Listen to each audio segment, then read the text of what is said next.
আল্লাহ তাআলা আমাদের রাতকে সাহাবায়ে কেরামের মতো কাটানোর তৌফিক দান করুক, সকলে পড়ি আমিন।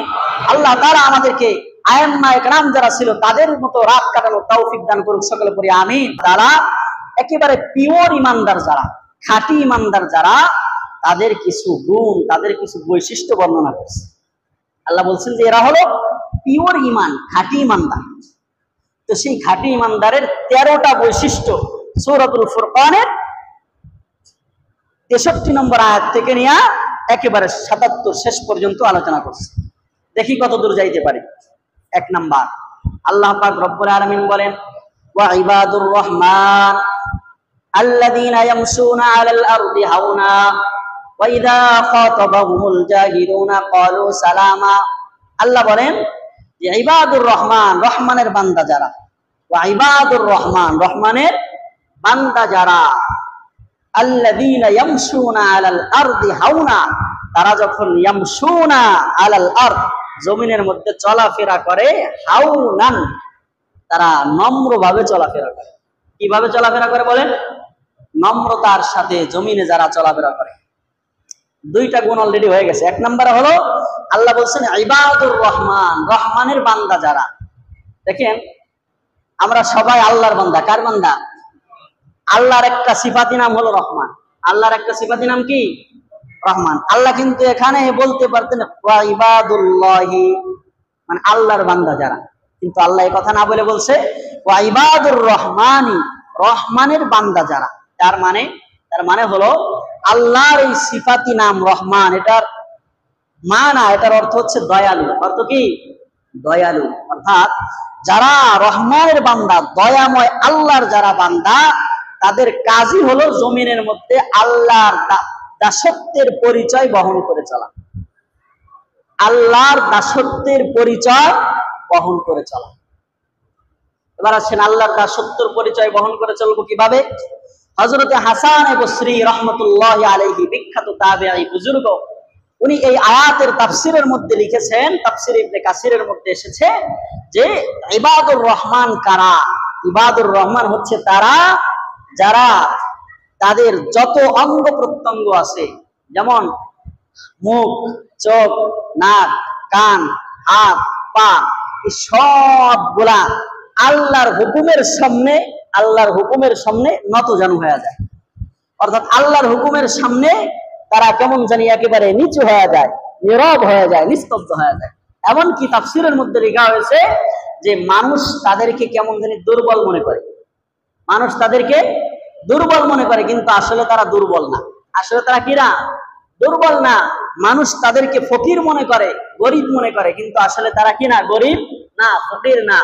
রহমানের পরিচয়, রহমানের দাস, এই পরিচয় বহন করতে যাওয়া তাদের হাত অন্যায় ভাবে উঁচা হয় না, তাদের মুখ দিয়া অন্যায় ভাবে কটু কথা বের হয় না, মিথ্যা বের হয় না, তাদের কলমের আগা দিয়া এভাবে আউল ফাউল কথা লেখা হয় না, ইসলামের বিরুদ্ধাচরণ করা হয় না। কেন?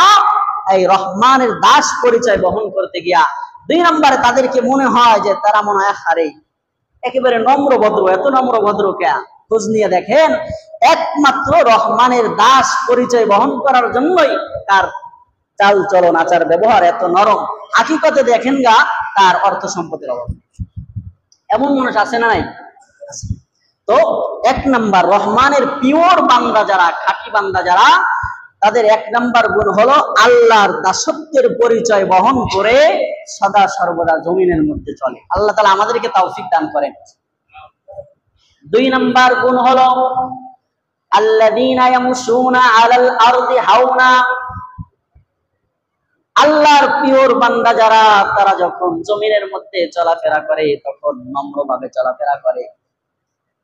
আল্লাহর খাঁটি বান্দা যারা, তারা জমিনে চলাফেরা করার সময় নম্রভাবে চলাফেরা করে, অহংকার নিয়ে চলাফেরা করে না, দম্ভ নিয়ে চলাফেরা করে না, রক্তের পাওয়ার, ক্ষমতার পাওয়ার, চেয়ারের পাওয়ার, রক্তের গরম নিয়ে, বংশের মর্যাদা নিয়ে চলাফেরা করে না। এটা মানুষকে দেখায় না যে আমার চেয়ারের গরম আছে। আজকে তো চেয়ারের গরম ওলাদের জ্বালায় দুনিয়ায় টিকা যায় না। ঠিক না? ঠিক কিনা জোরে কর। যার কাছে যত বড় একটা চেয়ার আছে সে অত বড় চেয়ারম্যান, সে অত বড় কি চেয়ারম্যান। মানে যার কাছে চেয়ার দ্বারা উদ্দেশ্য হলো ক্ষমতা, চেয়ার দ্বারা উদ্দেশ্য কি ক্ষমতা, অর্থাৎ যার পাছার তলের চেয়ারের ক্ষমতা যত বেশি তার পাওয়ার আজকে তত বেশি। কিন্তু সাহাবায়ে কেরাম ছিলেন একেবারে বিপরীত। যেই সাহাবীর চেয়ারের ক্ষমতা যত বেশি ছিল ওই সাহাবীর নম্রতা তত বেশি ছিল। সুবহানাল্লাহ পড়েন। হযরত ওমর ফারুক রাদিয়াল্লাহু তাআলা আনহু চেয়ারের মর্যাদা কতটুকু ছিল? আমাদের বর্তমান সময়ের একজন চেয়ারম্যানের সমান। মিয়া হযরত ওমর ফারুক রাদিয়াল্লাহু তাআলা আনহু উনি মেজাজে ওয়াহী ছিলেন, ওনার কথা মাঝে মাঝে বাতাসেও শুনছে। জুমার মসজিদে নবীর মসজিদে বৈশা শত শত মাইল দূরে সারিয়া বাহিনীকে সতর্ক করে বলে, ইয়া সারিয়াতুল জামাল, এ সারিয়া, পাহাড়ের পিছনে কিন্তু শত্রু আছে, হুঁশিয়ার হও, সাবধান হও। আচ্ছা, শত শত মাইল দূরে রয়েছে কোথায়? সারিয়া বাহিনী যুদ্ধ করতে গেছে। সেখানে হযরতে ওমর মদিনার মসজিদে বৈশা বলে, সারিয়া, তোমার বাহিনীর পিছনে যে পাহাড়ের পিছনে কিন্তু কি আছে? শত্রু আছে, হুঁশিয়ার হও। হযরতে সারিয়া রাদিয়াল্লাহু তাআলা আনহু বলে, খলিফাতুল মুসলিমিন হযরতে ওমর মদিনার মিম্বরে বৈশা যে আওয়াজ দিয়ে আমাকে সতর্ক করেছে, তোমরা মসজিদে উপস্থিত থাইকা যেমন শুনেছো হুবহু সেভাবে আল্লাহ তাআলা আমাদের কানেও পৌঁছায় দিয়েছে। তাহলে ওনার চেয়ারের দাম কত, পাওয়ার কতটুকু? অথচ এই ওমর উনি বলে, কাশ আমি যদি একটা তেঙ্কা হতাম, আমি যদি একটা ঘাস খড়খুটা হতাম কতই না ভালো হতো। তাইলে আখেরাতে আমার হিসাবের কাঠগড়ায় দাঁড়াইতে হইতো না কিয়ামতের ময়দানে। এই যে হযরতে ওমরকে এত নম্র কে বানাইছে? আল্লাহর দাসত্বের পরিচয় বহন করতেই উনি এত নম্র হয়েছে। তবে এখানে আরেকটা মাসআলা, সেটা হলো রহমানের খাঁটি বান্দাদের 2 নম্বর গুণ হলো জমিনে অহংকার নিয়ে চলাফেরা করে না। তবে আবার কথা হলো রুগ্ন ব্যক্তিদের মতেও চলা নিষেধ। কিছু মানুষ আছে একেবারে মানে কেমন জানি মনে হয় সবসময় রোগা রোগা ভাব, এমন ভাবে চলে, এভাবে চলা আবার নিষেধ। হযরত ওমর ফারুক রাদিয়াল্লাহু তাআলা আনহু থেকে রাওয়ায়াত বর্ণিত, ওমর ফারুকের কথা এটা, একবার দেখে ওনার শাসনামলে হযরত ওমর এক যুবক, সুস্থ এক যুবক, সে এভাবে রুগ্ন ব্যক্তিদের মতো আস্তে আস্তে হাঁটাচলা করতে সাইডে হাঁটে যায়। হযরত ওমর গায়, যুবক দাঁড়া, তুই কি অসুস্থ? না না খলিফাতুল মুসলিমিন, আমি তো অসুস্থ না। ওমর রাদিয়াল্লাহু তাআলা হাতের চাবুক এভাবে উঁচু করছে, উঁচু করে একটা ধমক দিছে, অসুস্থ না হইলে তাহলে অসুস্থ মানুষের মতো হাঁটস কেন? অসুস্থ না হইলে অসুস্থ মানুষের মতো কেন হাঁটস? আজকে থেকে ভালোভাবে হাঁটবি, অসুস্থ মানুষের মতো হাঁটবা না। এজন্য কিতাবের মধ্যে লিখেছেন যে একেবারে সবসময় রোগা অবস্থায় থাকা, এইভাবে হাঁটা চলা করা, এটা আবার মাকরুহ। আল্লাহ নবী সাল্লাল্লাহু আলাইহি সাল্লামের হাঁটার স্টাইল কি ছিল, এটা আল্লাহর নবী সাল্লাল্লাহু আলাইহি সাল্লামের হাঁটার স্টাইল হাদিসের কিতাবের মধ্যে এসেছেন যে আল্লাহ নবী একটু জোরে চলতেন সব সময়। মনে হতো যে আল্লাহ নবী সাল্লাল্লাহু আলাইহি সাল্লাম উঁচার থেকে নিচায় নামতেছে, আর তিনি যখন হাঁটতেন মনে হতো যে তার সামনের যে রাস্তা এটা সংকুচিত হয়ে যাইতেছে। সুবহানাল্লাহ। এইজন্য মুসলমানের ধর্ম এটা এমন ধর্ম, এখানে হাঁটার পদ্ধতিটাও শেখানো আছে, ঠিক কিনা জোরে গান। এই জন্য যারা ইসলাম বাদ দেয়া এদিক সেদিকের কালচার গ্রহণ করতে চায়, ওরা আসলে ইসলাম সম্পর্কে জানেই না, ঠিক কিনা? তো 2 নাম্বার রহমানের পিওর বান্দা যারা, তাদের দ্বিতীয় গুণ হলো তারা অহংকার নিয়ে জমিনে চলে না, দম্ভ ভরে জমিনে চলে না। কারণ আল্লাহ বলছেন কোরআনুল কারীম সূরাতুন নিসার মধ্যে যে যারা অহংকারী তারা জান্নাতের ঘ্রাণও পাবে না, তারা জান্নাতের কিও পাবে না, ঘ্রাণও পাবে না। এজন্য অহংকার করা যাবে না। আল্লাযীনা ইয়ামশুনা আলাল আরদি হাওনা, 3 নাম্বার রহমানের খাঁটি বান্দা যারা, তাদের 3 নাম্বার গুণ হলো ওয়া ইযা খাতাবাহুমুল জাহিলুন ক্বালু সালামা। বুঝেন, ওয়া ইযা খাতাবাহুম, যখন তারা কথাবার্তা বলে, ওয়া ইযা খাতাবাহুম, যখন তারা কথাবার্তা বলে, জাহিলুনা, অজ্ঞ লোকদের সাথে। তাদের সাথে?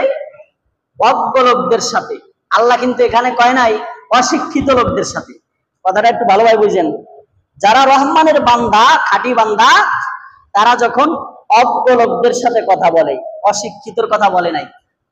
আচ্ছা, আগে তরজমা করে নই যে যারা রহমানের বান্দা তারা যখন অজ্ঞ লোকদের সাথে কথা বলে তখন তারা কি করে?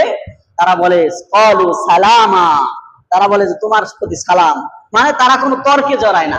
তর্কে কি করে না? জড়ায় না। কারণ শিক্ষিত মানুষ যারা, আসলে প্রকৃত শিক্ষিত যারা, তাদের জন্য ওই মূর্খদের সাথে আজাইরা তর্ক মানায় না। আচ্ছা, কলেজের একজন প্রফেসর, বিজ্ঞান বিভাগের একজন প্রফেসর, সে বিভিন্ন ধরনের থিওরি নিয়ে লেকচার দেয় ছাত্রদের সামনে। এখন এই লোকটার সাথে যদি একেবারে আনপড়, যে কিচ্ছু জানে না, সরেয়া সরোয়া এটাও জানে না, এই লোক যদি তর্কে জড়ায় বিজ্ঞানের একটা থিওরি নিয়ে, তাহলে ওই প্রফেসর বলবে যে ওরা কি দিয়ে আমি বুঝাবো? বোঝানোর জন্য যে যোগ্যতা, বোঝার যে যোগ্যতা, সেটাও তো তোমার মাঝে নাই, তোমার আমি কেমনে বুঝাই? এই জন্য মূলত যারা প্রকৃত শিক্ষিত, কোরআনের শিক্ষায় শিক্ষিত, হাদিসের শিক্ষায় শিক্ষিত, তারা এই জন্য দেখবেন অনেক সময় সাধারণ মানুষ অনেক কিছু বলে ফেলায়, অনেক ফতোয়া দিয়ে ফেলায়, কিন্তু হুজুররা তার কথার জবাব দিতে যায় না। কারণ এমন অনেক কথা আমরা সাধারণ মানুষ বলি, যেই কথার জবাব যদি হুজুর দিতে যায় তাহলে ও আরো সামনে অগ্রসর হবে। সামনে অগ্রসর হওয়ার কারণে ওর ইমানটা ক্ষতির মধ্যে পড়ে যাবে। এই জন্য আল্লাহ বলেন যে রহমানের খাঁটি বান্দা যারা, পিওর বান্দা যারা, তাদের কাজ হলো তখন তারা কি করবে? যখন অজ্ঞ লোকদের সাথে যখন কথা বলবে, যদি তারা তর্কে জড়াইতে চায়, তারা বলে ক্বালু সালামা, ভাই ঠিক আছে, তোমার উপর শান্তি বর্ষিত হোক, তোমার উপর সালাম বর্ষিত হোক, এই বলে আস্তে করে চলে আসে। এটা হলো রহমানের বান্দার কয় নাম্বার গুণ? 3 নাম্বার গুণ। ওয়াইদা খাতাবাহুমুল জাহিলুনা ক্বালু সালামা। এরপরে রহমানের পিওর বান্দা যারা, তাদের 4 নাম্বার গুণ হলো ওয়াল্লাযীনা ইয়াবিতুনা লিরাব্বিহিম সুজদাদা ওয়া কিয়ামা। আল্লাযীনা ইয়াবিতুনা লিরাব্বিহিম সুজদাদান ওয়া কিয়ামা। রহমানের খাঁটি বান্দা যারা, তারা রাত্রিবেলা, মানুষ যখন ঘুমায়া থাকে, রাতটা তো ঘুমানোর জন্যই, মানুষ যখন ঘুমন্ত অবস্থায় থাকে, কিন্তু রাত্রিবেলা রহমানের এই পিওর বান্দা যারা, তারা ঘুমায় না। খুব অল্প সময় তারা ঘুমায়, বাকি সময় তারা আল্লাহ পাক রব্বুল আলামিনের আদালতে দণ্ডায়মান হইয়া আল্লাহর সামনে দাঁড়ায়া দাঁড়ায়া ইবাদত করে। এরপরে সিজদারত অবস্থায় থাকে। অর্থাৎ রহমানের খাঁটি বান্দা যারা, তারা তাদের রাত্রটাকে ভাগ করে নেয়। রাত্রের কিছু সময় তারা ইবাদত বন্দেগী করে, তারপরে কিছু সময় ঘুমায়া যায়, আবার ঘুমানোর পরে কিছু সময় ওঠা, শেষ রাত্রিতে আবার তারা আল্লাহ পাক রব্বুল আলামিনের কুদরতি কদমে সিজদায় পড়া যায়। এ হলো রহমানের বান্দার 4 নাম্বার গুণ। আল্লাহর হাবিব সাল্লাল্লাহু আলাইহি ওয়াসাল্লাম বলেন, শেষ রাত্রিতে তাহাজ্জুদের নামাজের অভ্যাস তোমরা করো, কারণ তোমাদের পূর্ববর্তী যত নেককার সালিহিন বান্দা ছিল, তারা সবাই শেষ রাত্রিতে তাহাজ্জুদের নামাজ পড়তো, তারা সবাই তাহাজ্জুদের নামাজ পড়তো। এজন্য রহমানের বান্দা যারা, তাদের রাত পুরাটাই ইবাদতের মধ্যে কাটে। কিভাবে ইবাদতের মধ্যে কাটে দেখেন, হাদিস শরীফের মধ্যে আসছে, হযরত আলী রাদিয়াল্লাহু তাআলা থেকে হাদিসটা বর্ণিত মনে হয়, যে উনি বলেন যে যদি কোনো ব্যক্তি এশারের নামাজ জামাতে পড়ে, তাহলে আল্লাহ তাআলা তারে অর্ধরাত পর্যন্ত ইবাদত করার সওয়াব দান করে দেয়। সুবহানাল্লাহ, একটু জোরে কন সুবহানাল্লাহ। এশারের নামাজ আমরা যারা জামাতে পড়ি, তাদেরকে আল্লাহ তাআলা অর্ধরাত পর্যন্ত ইবাদতের কি দেয়? সওয়াব দেয়। আবার হযরত উসমান রাদিয়াল্লাহু তাআলা থেকে রওয়ায়াত বর্ণিত, ফজরের নামাজ যদি কেউ আবার জামাতে পড়ে, তাহলে তারেও অর্ধরাতের ইবাদতের সওয়াব দান করা হয়। সুবহানাল্লাহ। তাহলে এই পাশে এশার জামাত, এই পাশে ফজরের জামাত, সমান সমান পুরা রাত ইবাদতের সওয়াব। এবার যারা এশারের নামাজ ঘরে পড়ে, তারা কি ইবাদতের সওয়াব পায়? পায় না। আর যারা না পড়ে তারা তো পায়, হ্যাঁ, পায় না। এজন্য এশারের নামাজ জামাতে পড়ার, ফজরের নামাজ, আল্লাহ নবী সাল্লাল্লাহু আলাইহি ওয়াসাল্লাম এক হাদিসের মধ্যে বলছেন যে মুনাফিকদের জন্য এশা আর ফজরের জামাতে শরীক হওয়া বড় কষ্টদায়ক। যারা নিয়মিত কি বলা জোহর আসর মাগরিব পড়ি, কিন্তু জামাতের সাথে, কিন্তু এশা আর ফজর পড়ি না, আমাদের কেমন জানি আলামতটা মিলে গেল কাদের সাথে বলেন তো? বুঝেছেন নাই? কাদের সাথে মিলছে? না, মুনাফিকদের সাথে। এজন্য মুনাফিকদের সাথে মিলে থাকতে চান? হ্যাঁ, সুতরাং এজন্য এখন থেকে ফজর প্লাস এশা কোন জায়গায় এশা আদায় করবো ইনশাআল্লাহ? মসজিদে এসে। আল্লাহ তাআলা আমাদেরকে তৌফিক দান করুন, সকলে বলি আমিন। হযরত ইবনে আব্বাস রাদিয়াল্লাহু তাআলা আনহুমা থেকে বর্ণিত, উনি বলেন এশারের নামাজের পরে যদি কেউ 2-4 রাকাত পড়ে, এশারের নামাজের পরে যদি কেউ 2-4 রাকাত নফল পড়ে, তো আল্লাহ পাক রব্বুল আলামিন তার এই নামাজটাকে তাহাজ্জুদ হিসেবে গণ্য করে নেয়। এজন্য যারা এশারের নামাজ জামাতে পড়ি বা এশারের নামাজ পড়ি, নামাজের পরে 2-4 রাকাত নফলও পড়বো, ঠিক আছে না ইনশাআল্লাহ? তাহলে কি হবে? তাহাজ্জুদের সওয়াব হবে। যাক পাইছি, তাহলে তো তাহাজ্জুদে আর উঠা লাগলো না হুজুর, তাহাজ্জুদে আর কি করা লাগলো না। না, তবে কথা হলো নিয়ত রাখতে হবে যে আল্লাহ এখন তো 2-4 রাকাত করে রাখলাম, আল্লাহ তুমি আবার আমার শেষ রাত্রি জাগায়া দিও। শেষ রাত্রিতে কি করে দিও? দেখেন, শেষ রাত্রি আসলে আল্লাহর নৈকট্য হাসিল করার একটা সময়, উৎকৃষ্ট সময়। যত মানুষ আল্লাহর পেয়ারা হয়েছে, আল্লাহ নবী হাদিসের মধ্যেই বলছেন যে তোমাদের পূর্ববর্তী যত নেককার ছিল, যত সালিহিন ছিল, সবাই তাহাজ্জুদে অভ্যস্ত ছিল। এখন আপনি আর আমি যদি আল্লাহর পেয়ারা পাত্র হতে চাই, আল্লাহর প্রিয় হতে চাই, কিন্তু তাহাজ্জুদ করতে চাই না, তাহলে কি হবে? আপনি আর আমি দাবি করলাম যে আল্লাহ আমি তোমার প্রিয় পাত্র বা তোমার প্রিয় হতে চাই, কিন্তু তাহাজ্জুদ করতাম চাই না, তাহলে কাজ হবে? এজন্য শেষ রাত্রি ওঠার অভ্যাস করা। আল্লাহ তাআলা আমাদেরকে তৌফিক দান করেন। তো পিওর ইমানদার যারা, খাঁটি ইমানদার যারা, তাদের চতুর্থ নাম্বার গুণ হলো কি? তারা কি করেন? রাত্রি ইয়াবিতুনা লিরাব্বিহিম সুজদান ওয়া কিয়ামা, রাত্রিটা ইবাদতের রাত্রি বানায়। বর্তমানে আমাদের রাত্র তো ইবাদতের রাত্র না, আমাদের সূর্য ডোবার সাথে সাথে আমার পাপের রাজ্য শুরু হয়ে যায়। সূর্য ডোবার সাথে সাথেই বর্তমান আমাদের পাপের রাজ্য শুরু হয়ে যায়। কেউ তো বাসায় ঢুইকা ওই যে টিভিটা অন করে, টিভি অন কইরা বিভিন্ন ধরনের যত নাচ গান অশ্লীল যা কিছু আছে দেখতে দেখতে রাত 12টা বাজে। এমনকি অনেক বাসায় এমনও আছে যেই বাসায় সারা রাত্রে টিভি বন্ধই হয় না, কারণ স্বামী স্ত্রী একসাথে টিভি দেখতে দেখতে বাস ঘুমায় পড়ছে, রিমোটটা এক জায়গা থুয়া। ওইভাবে সকাল তার ঘুমের দোয়া হয়েছে হলো টিভির ললনাদের নাচ দিয়া, আবার ফজরও হয় হইয়া দিয়া। পুরা ঘরটারে কেমন জানি গুনাহের একটা রাজত্ব বানায় দিচ্ছে। চিন্তা করেন, এই অবস্থায় যদি আপনার কাছে মালাকুল মাউত চলে আসে, তাহলে আপনার ঠিকানা কোথায় হবে? আমার কাছে যদি এই অবস্থায় চলে আসে কোথায় হবে? আবার বর্তমানে কিছু আমরা আছি, কিছু মানুষ তারা চিন্তা করে অত বড় টিভির পর্দার দরকার নাই, বালিশের পাশেই থাকে আমাদের গুনাহের রাজ্য, ঠিক কিনা? বলেন তো সেটা কি? মোবাইল। মোবাইল। অনেক হাজারো যুবক এমন আছে তারা উলঙ্গ নষ্ট ছবি দেখে পুরা রাত্র কাটায়, অথচ আল্লাহ তাআলার পক্ষ থেকে চোখ পাহারাদারি করতেছে। কোরআনুল কারীমের মধ্যে আল্লাহ তাআলা বলছেন 15 নম্বর পারা সূরা বনী ইসরাঈলের মধ্যে, ইয়ালামু খায়িনাতাল আয়ুন, যারা চোখের খেয়ানত করে এ বিষয় আল্লাহ জানে। চোখের খেয়ানত কি? চোখের খেয়ানত হলো রাত্রিবেলা বিছানায় শুয়া বালিশের তলে মাথা দিয়া না, বালিশের উপরে মাথা দিয়া এভাবে করে বাস মুনাজাত করা। আগের জামানায় মুসলমান মুনাজাত করতে চাইতো আল্লাহর কাছে। কার কাছে? আল্লাহর কাছে। আর বর্তমানে আমরা মুনাজাত করি হলো মোবাইলের কাছে। কার কাছে? মোবাইল। কেউ হলো মার্ক জুকারবার্গ নিয়ে আসে, জুকারবার্গ নিয়ে আসে, কেউ ইউটিউবে নিয়ে আসে, কেউ গুগল বাবারে নিয়ে আসে, এইটা নিয়ে আমাদের রাত্র কাটে যায়। এমনকি বর্তমান সমাজের আমাদের অবস্থা হলো, আল্লাহর নবী হাদিসের মধ্যে বলছেন এশারের নামাজের পরে অন্য ধরনের গল্প গুজব না করে সরাসরি বিছানায় যায় ঘুমায়া যাওয়া, এটা হলো সুন্নাত। এই আমরা বর্তমানে হলো দেরি করে ঘুমাই। বর্তমানে আমরা কি করে ঘুমাই? আমার কাছে মনে হয় কি জানেন, বর্তমানে চোরের জন্য চুরি করার উৎকৃষ্ট সময় কখন? বলতো শেষ রাত্রি। কখন?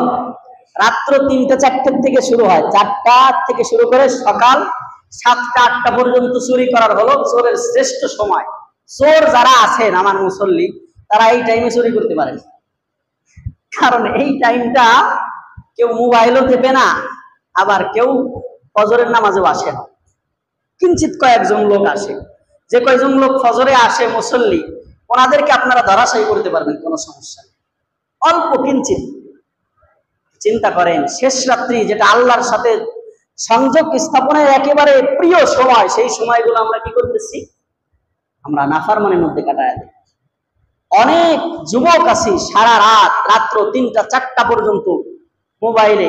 বর্তমান আমাদের যুব সমাজকে বুড়া মানুষও বর্তমানে ফেসবুক টেপে, বুড়া মানুষ হলো আমাদের নাচ দেয়, যুবকদেরকে আর কি কমো। এই জন্য বর্তমানে আমাদের মধ্যে কিছু মানুষ আমরা এমন আছি যে আমাদের অবস্থা হলো এমন, এই ইহুদি আর খ্রিস্টানরা আমাদেরকে গুনাহের রাজ্যের মধ্যে ভাগ করে দিছে। দেখেন আমার কথা মেলে কিনা, গুনার রাজ্যের মধ্যে আমাদেরকে আমাদের রাতটা ভাগ করে দিছে। সেটা কেমন? কিছু মানুষকে এরা ভাগ করে খেলাধুলার মধ্যে নিয়ে গেছে।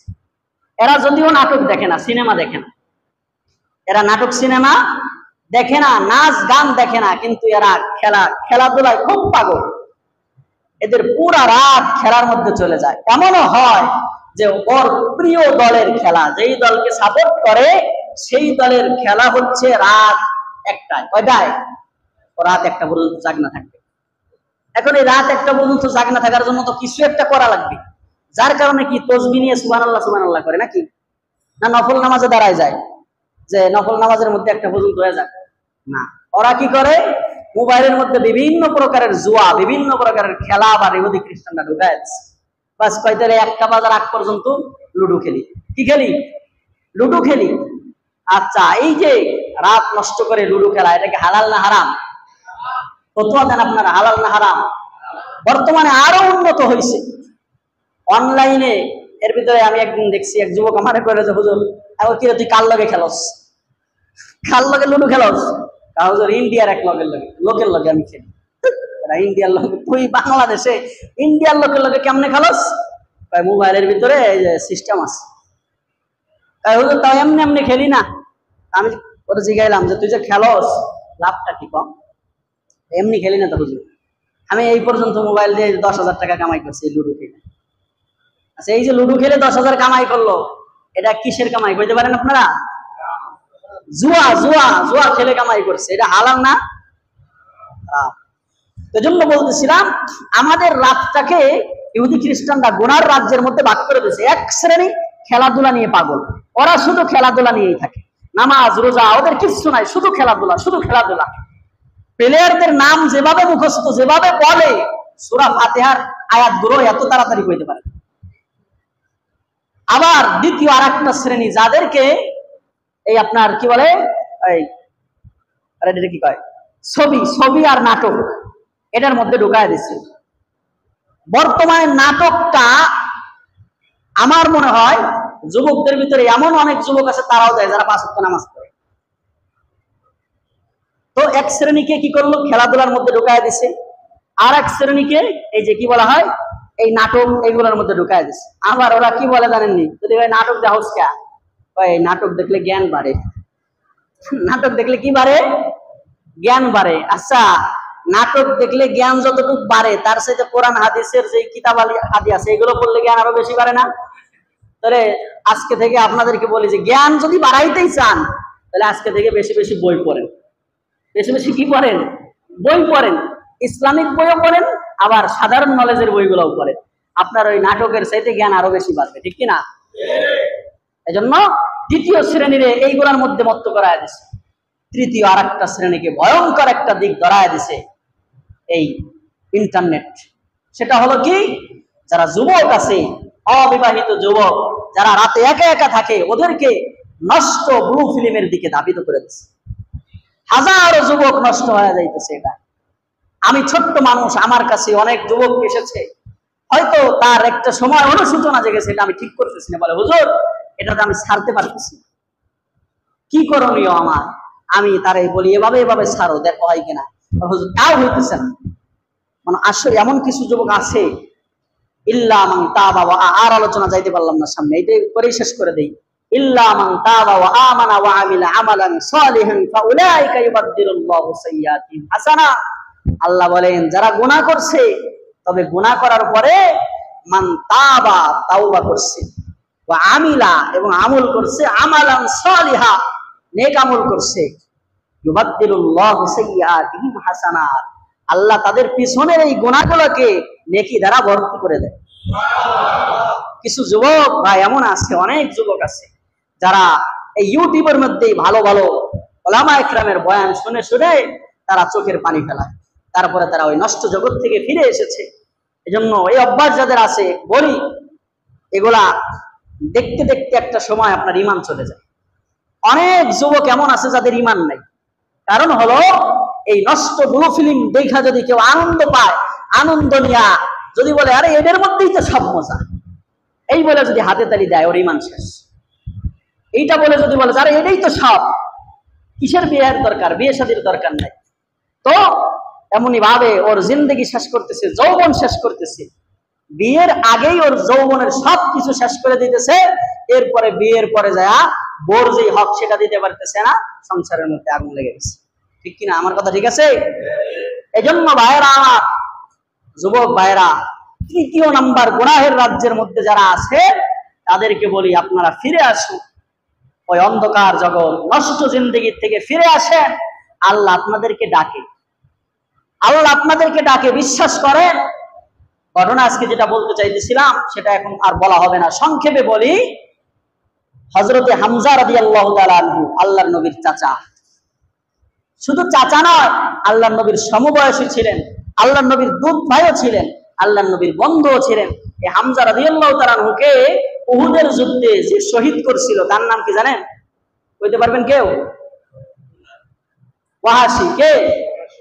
এই ওয়াহাশি আল্লাহর নবীর প্রিয় চাচার কে বর্ষা নিক্ষেপ করছে। কিতাবের মধ্যে আসছে এই বর্ষাটা হযরতে হামজার নাভির দিক দিয়ে ঢুকছে, পিছন দিয়ে বেরিয়েছে, নির্মম ভাবে শহীদ করা হয়েছে হযরতে হামজাকে। এরপরে আরাক নরপিশাচ ছিল হিন্দা, হিন্দা করছে কি তার ভাইয়ের প্রতিশোধে হামজা রাদিয়াল্লাহু তাআলা আনহুর কলিজাটা এভাবে বের করছে, বুক চিরে কলিজা বের করে চাবায়া চাবায়া খাইছে, আর নাক কান কেটে গলার তা বানাইছে, গলার হার বানাইছে। এই হামজা রাদিয়াল্লাহু তাআলা আনহুকে যিনি হত্যা করেছেন সে হচ্ছে ওয়াহশী, সবচেয়ে কত বড় নিকৃষ্ট। কিন্তু আল্লাহ পাক রব্বুল আলামিন এই ওয়াহশীকেও মাফ করছেন, ওয়াহশীকেও মাফ করছেন। ওয়াহশী কাছে যখন ইসলামের দাওয়াত গেছে, ওয়াহশী বলে যে আমি যেই পাপ করছি এটা মাফ হবে না, তো রাসূলের কাছে যায় শোনো আমার মাফ হবে কিনা। তো আল্লাহ নবী সাল্লাল্লাহু আলাইহি ওয়াসাল্লামের কাছে যায় যখন ওয়াহশীর এই মেসেজ পাঠাইছে, তখন সঙ্গে সঙ্গে আল্লাহ তাআলা আসমান থেকে আয়াত নাযিল করছে, ইল্লা মান তাবা ওয়া আমানা ওয়া আমিলা আমালান সালিহান ফাউলাইকা ইউবাদদিলুল্লাহু সাইয়্যাতিহিম হাসানাত। আল্লাহ তাআলা বলেন, হাবিব আমার আপনি ওয়াহশীকে জানায়া দেন, ও যত বড়ই হত্যাকারী হোক না কেন, মান তাবা ওয়া আমানা ওয়া আমিলা আমালান সালিহা, যে ব্যক্তি কি করে একবার তাওবা করে ফিরে আসে, তাওবা করে অন্ধকার জগৎ থেকে ফিরে এসেছে, তাওবা করে যে ফিরে আসে, এরপরে সামনের জিন্দেগি নিয়ে আমল করে, আল্লাহ পিছনের জিন্দেগির গুনাহগুলোকে নেকি দ্বারা পরিবর্তন করে দেয়। হযরত ওয়াহশী এভাবে করে 3 বার আল্লাহর নবীর কাছে খবর পাঠাইছে, এভাবে কইরা লাস্টে আল্লাহর নবীর কাছে আইসা মুসলমান হয়ে গেছে। তবে আল্লাহর নবী বলছে, ওয়াহশী তুই আমার কলিজার টুকরা চাচাকে হত্যা করছো, আল্লাহ তো তোরে মাফ করে দিছি, আমিও তোরে মাফ করে দিছি, কিন্তু তুই কখনো আমার সামনে আসবি না। তুই আমার সাহাবী, আল্লাহ তোরে মাফ করছে, জান্নাতি মানুষ তুই, কিন্তু তুই যদি আমার সামনে আসস তাহলে আমার চাচা, শহীদ চাচার কথা মনে হয়ে আসে। আল্লাহ এই ইনাকেও মাফ করছে, সাহাবী মর্যাদা দিচ্ছে। এই জন্য ভাইয়েরা আমার, গুনাহের রাজ্য থেকে বেরিয়ে আসেন। সন্ধ্যা হয়ে গেলে আল্লাহর ফেরেশতারা ডাকতে থাকে আল্লাহ তাআলার হেদায়েতের দিকে, ক্ষমার দিকে। এই জন্য আজকে থেকে ইনশাআল্লাহ গুনাহের রাজ্যের 3 ভাগের কোনো ভাগেই আমরা থাকবো না। ইনশাআল্লাহ আমাদের রাতটাকে কি করব? ওয়াল্লাযীনা ইয়াবিতুনা লিরাব্বিহিম সুজদান ওয়া কিয়ামা।